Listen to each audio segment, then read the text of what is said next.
Hello, my friends. Happy Thursday. I didn't vlog at all yesterday because I was sick and we had a snow day. So there really wasn't anything to vlog except me looking miserable and trying my darndest to get some things done. So I was super productive yesterday despite feeling like crud. Like I seriously woke up yesterday morning thinking, oh my gosh, am I gonna need to call in? And contemplating that and agonizing over it because you know how that is if you're a teacher. You don't want to be gone because first of all, there's so much to do. Second of all, writing sub-plans is like another full-time job. And third of all, it's just easier to show up. It really is. So I did not have to make a decision because at like 2 minutes after I woke up, we got the notification that we had a snow day. So thank you, God, for giving me that blessing of a snow day. I was able to get all my PD hours in. We were supposed to have 15 in by March 1st, and that was all on your own. Well, 5 of it was district training, so you got like 5 right off the bat just for showing up to stuff. But the other 10 was totally on you. So at the beginning of the year, we chose what we wanted to do for our professional development hours this year. It's continuing education credits is what it's called. So it's like points. So I needed 10 more, right? So I chose Apple Teacher Certification because it was worth 15. Well, I didn't realize that each little section was worth 5. So you had to complete all 3 sections to get the 15. Well, in order to do that, you had to be certified in iPad, certified in Mac, and certified in coding because each was worth 5. Well, I started it right away. That's what I tend to do. I start off with a bang and you get involved in everything in the middle of school and you just don't have the time or the energy anymore. And so I just kind of let it go for a while, let it go for a while. And then I was like, March 1st is like in a week. Oh my gosh. Well, for each certification of those things, well, iPad and Mac, there are 8 sections of them to be certified in, so there's like 8 different things on iPad you have to take a test on and 8 different things on a Mac you have to take a test on to be an Apple certified teacher. I'd only taken like 3 on the iPad. So I had 5 left for that one and then all 8 for Mac. And I was like, oh my gosh, how the heck am I going to get all this done in a week? Well, I just seriously sat on the couch yesterday after I took a nap and I plied myself with like pain relievers and cold medicine. And I just sat on the couch and just for hours, I did the little tutorials and I tried the stuff on the Mac and on the iPad. And then I took the tests. So like for hours, several hours, that's all I did. I got it done. I am an Apple certified teacher now. Yes. So all that's left to do if I want to is do the coding, which I think I may just hold off on that and do it in the summer maybe. Plus, I started training to be a Google certified teacher too, a Google educator, level 1. And so all I have to do now for that is take the test. It's a proctored test and it's like 2 hours long. And you have to like set it up with your administration for them to like be in the room with you because they don't want you like cheating and stuff, obviously. So that will probably just wait. I would love to be a Google educator eventually. And I am not the most tech savvy person. So everything that I learn, I kind of learn along the way. Like everything I learned about making videos for YouTube, I just taught myself. I'd go, how do you do that? And I would look it up. Probably on YouTube most of the time. So anything that I've wanted to do, I've been able to figure it out by just teaching myself. I'm sure there's a lot more I could learn. I learned a lot about what you can do on an iPad and what you can do on a Mac. And stuff that I don't use right now that I can in the future. Like I can plan for it. So I'm hoping over the summer, since I'm not planning to do summer school, and I don't know that I'm gonna have the big job of having to move again, that I will have the time to put into teaching myself more things technology-wise. So super productive day for me yesterday, despite feeling like crud. I also was able to finish Mathville, which you will see coming up because we did it today and it was awesome. Okay, I almost, for a few moments there, I thought maybe I had lost my mind when I decided to do this because you know how the kids get so super over the top excited for new things. Yes, my students, they did not disappoint me in that area. They were uber excited, but I brought them into the room. We did it right after art. So I took my entire plan time to set that all up for them. That activity took that long. And that was about 40 minutes right there, just doing that. So it was worth it though, totally worth it. So I set everything up and then I opened all the packages of things that I bought to go with it, which that's just me because I'm extra and that's okay because I live with it and that's just me. That's how I groove.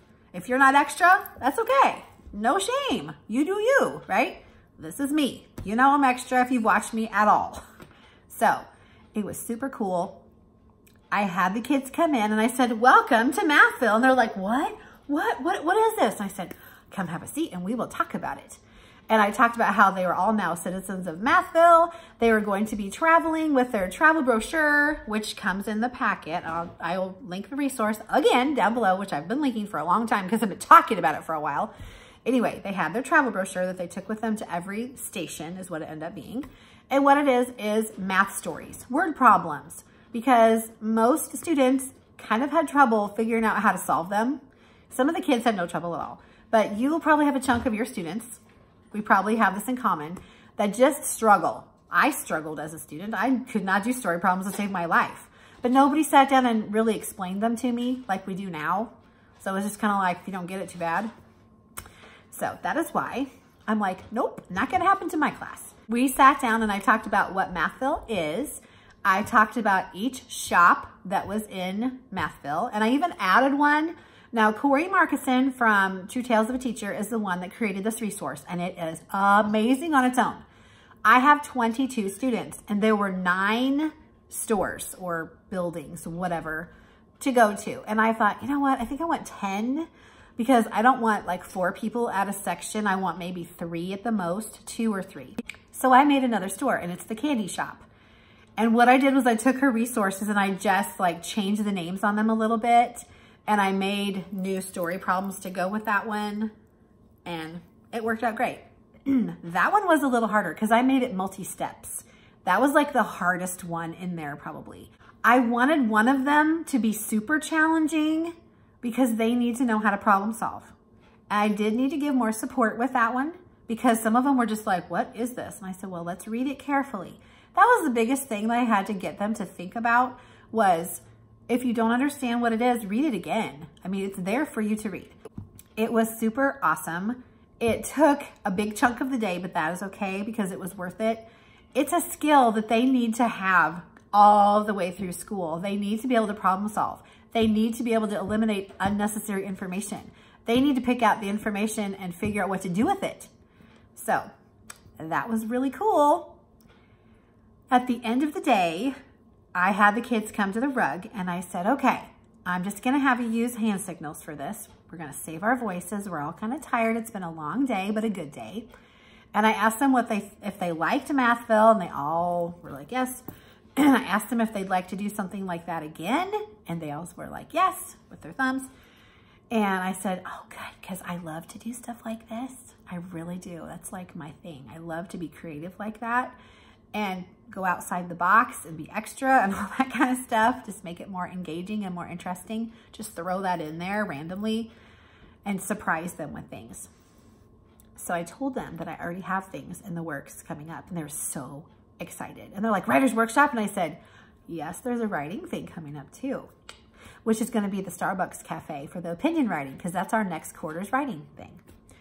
Also, I'm going to do some more things with math. So you can be looking forward to some more of those in the future. But I wanted to share what I did with Mathville. I took a lot of pictures and I took some videos, so that'll be in here too.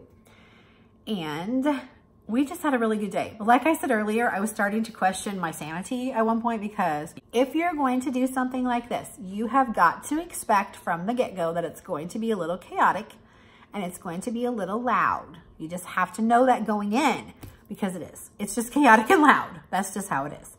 And they're super excited, but that means they're super engaged too. Now, we had little things that happen every once in a while, and so we just talked about it. I took a break in the middle, about halfway through. I said, hey, let's take a break. We've done 4, so there were 10 altogether. After the 4th one, I said, hey guys, let's take a break. So we had snack, and we talked about what was working and what wasn't working so well. Now that they had been through 4 of the stations, they did have some questions. Like the first one was a little tricky for them because they weren't used to the format of the whole thing, even though I went over it. It's different when you're hearing about it than when you're actually in it and doing it. I went around, I was the mayor of Mathville, and I said, I'm the mayor of Mathville, and I will come around and talk to you as you're traveling through our lovely town. And we even I had a jail. I told them from the get-go. I said, this is our county jail.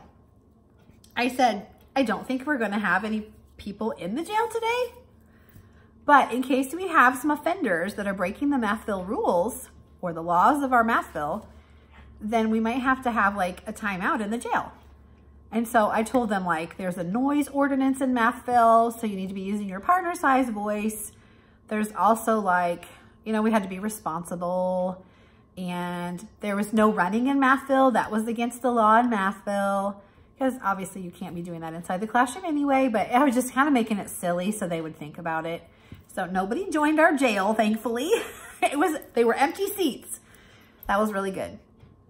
I did partner my kids up intentionally with a higher kid and a lower kid to help with the reading and the math skills. That was something I recommend for you. You don't want to put two low kids together because they will struggle. They will struggle. It will be hard for them to read, and it'll be hard for them to solve. So you want to put kids of different ability levels together so they can help each other. But all in all, it was a great day. It was a great day. And at the end of the day, I gave them an option because we had worked really hard. Like we worked on 4 before the break, and then we worked on another 3 before we went to lunch. And I was thinking we'd get all 10 done before lunch. No, that's okay though. That's okay, because we needed to have that little chill time. Especially since we were off yesterday. This week has been weird. We were off Monday for President's Day. We went to school on Tuesday. We were off Wednesday, yesterday, for a snow day. We're back today. So they were all discombobulated anyway. And I knew that I couldn't push it. Like, you have to gauge the climate of your class. And that's what I was doing. I'm like, I'm noticing getting a little bit of behavior things going on and a little bit of silliness. So I think it's time we took a break and just kind of regrouped ourselves. So that's what we did with a snack and everything. But like I said, we got 7 done before lunch, and I just had them leave their things at whatever building they were at, just left it there. We went to lunch. Then they had recess, and we came back, and I had them come back to the rug, and I said, I'm going to give you an option, a choice. Option A is you can finish the last 3 Mathville places that you haven't visited yet. Or option B is you can just turn in your travel brochure, and you can go read like we normally do at this time of the day. I'm not going to be upset with you if you choose not to finish the 3 last places you haven't visited. It's perfectly fine if you choose that. It is totally up to you. I know that you have worked really hard today, and I'm very proud of you. So no matter what you do, it's perfectly fine. I will not be upset at all. And so I was so happily surprised that like all but 5 wanted to finish. It was amazing. And it was funny. I said, okay, if you'd like to finish Mathville, go sit on this side of the rug. And if you'd rather not, go to that side of the rug. Well, at the very beginning, I only had a few move over. And then other kids started going, well, I think I want to go do too. And so I gave them just a little bit of time to think about it some more. And I didn't have them stay in their partners either. They're like, well, what do we do if our partner doesn't want to do it? I said, here's the thing. We're going to change it up just a little for the last 3. You know which ones you didn't finish. You know the ones that you need to go to now to finish up. You do not have to have your partner. How about let's do this? No more than 4 people in a building at a time because it gets too crowded, okay? And we need to keep the noise down because some of our friends will be trying to read, okay? Which I let some of them go in the hallway too to read right outside the door where I could see them. But more and more kids wanted to do it, which is how we ended up with only about 5 didn't want to do it. And that was perfectly fine. So I was planning on going through those booklets with them a little bit and kind of giving them the gist of here's what you did here and here's what you did here and here's why, in case they were a little confused. But we just didn't have time. So I do have them. I saved them. And I will go over them tomorrow, probably, if we have time. Either that or we'll do it on Monday. I did take apart Mathville before I left, so it was ready for tomorrow, but it was up all day from the time they came back from specials until the very end of the day. And it took me a while to take it down, but now it's all packaged up, ready for another time. And a way that I found to transport those storefronts so easily was kitchen trash bags. I put 2 per trash bag, the kind with the handles that you cinch closed. I put them back to back so they wouldn't mess up. They fit great. They almost completely covered them too, which was awesome. So I'm going to store them like that. And then I package the smaller items in like gallon Ziploc bags. And I also have like a 31 tote that I put some of the stuff in. So I will try to like put it in a big tub or something to store together so everything's together like that. But It was really awesome. I invited my AP to come see it. I also invited our instructional coach to come see it. And the secretary happened to pop by with a pass of some kind for a kid that was going home a different way. I said, hey, do you have a minute? And she's like, yeah. I said, come see Mathville. She's like, Mathville? I was like, yeah, come in, look. So one of the students was overdoing the candy shop, and that was all about money and buying Valentine candy on sale.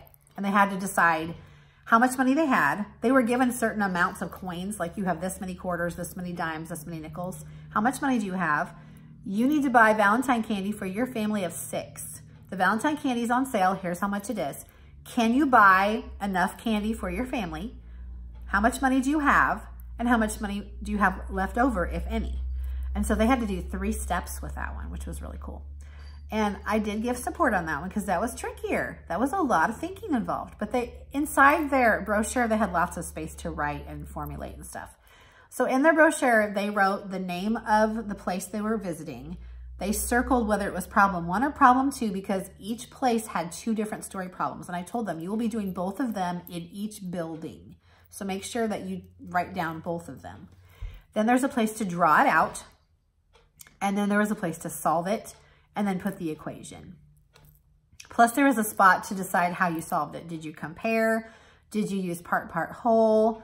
And there was another place on there. I can't remember what it was.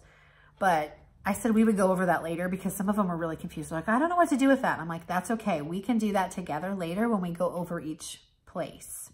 So that's the thing that I want to do with them. So I've kept their booklets. They're going to get their booklets back and we're going to go through each one and talk about it. So all in all, it was an awesome day. And I'm so excited to show you the pictures. It was a lot of work. I'm not going to lie. It was a lot of prep. It took a while to make the storefronts. I'm not going to lie. That's time consuming, but really, really worth it. And honestly, once you're done, you could use it for so many skills. I mean, the possibilities are almost endless because the only thing that makes it, like today it was word problems. The only thing that made it word problems were the 2 little pages inside there. You could change that. You could do all kinds of stuff with those. Yeah, you could make it ELA. It could be, you know, Language Artsville or something, whatever. It could be Readville. You could do whatever you want with it. It's very versatile. So you just have to make up your own little papers to go in it. No big deal. And make up a little recording sheet or something. But I've already got thoughts about that for next year, possibly. Most of the things that I used to put inside the shops were from the Target dollar spot. Those felt play sets that were like $3. And then I got a ton of them on the Valentine clearance for 90 cents, which is why I got so many of those post office ones, which is good because you need a lot of letters. But that was really cool. And those will hold up really, really well.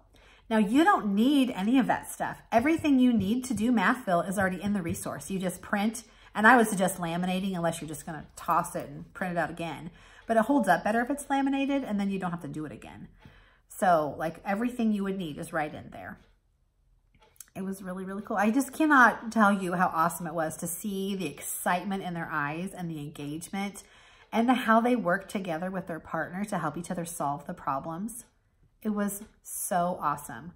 It was a really great day. And I'm so glad that I did it. Really glad. I was starting to have my doubts. I'm like, should I do this? Maybe I shouldn't do this. I'm like, no, I've committed to doing it. I've made all this stuff. We are doing it. We are doing it. We're doing it. Another part of me was like, maybe I shouldn't do it because we had a snow day and now we're really behind. But this was an important skill for them to practice. Super, super important. Problem solving. It's a huge thing in math. It's like the thing in math, right? So I'm like, no, we're doing it. We're doing it. And if it takes several hours, it'll take several hours. But I felt like it was worth the effort, the energy, and the time put into it by me and the students. And the responses I got from the adults that came into our classroom was amazing. Like our instructional coach came in and she was like, wow, this is so awesome. And she was watching the kids do it and she's like, this is so cool. I'm like, yeah, it really is. And she was asking me about the different things in the stores and, you know, did I make it? Did I, you know, I told her where I got stuff and that some of it had come with the resource, some of it I picked up at the dollar spot, and that the candy shop I had just recreated from some of the pieces from the other shops. I just made my own thing with it because I wanted one more thing, especially money related, because that was our last thing that we did in math was money. And we're going to be taking our post test on that tomorrow. So I wanted them to have a little more practice counting the money. So just really super awesome day. And I was so happy that I did it. And now I've got it for years to come because everything's all packaged up nice and neat and safe. All right, I am going to go because I've been talking for a very long time.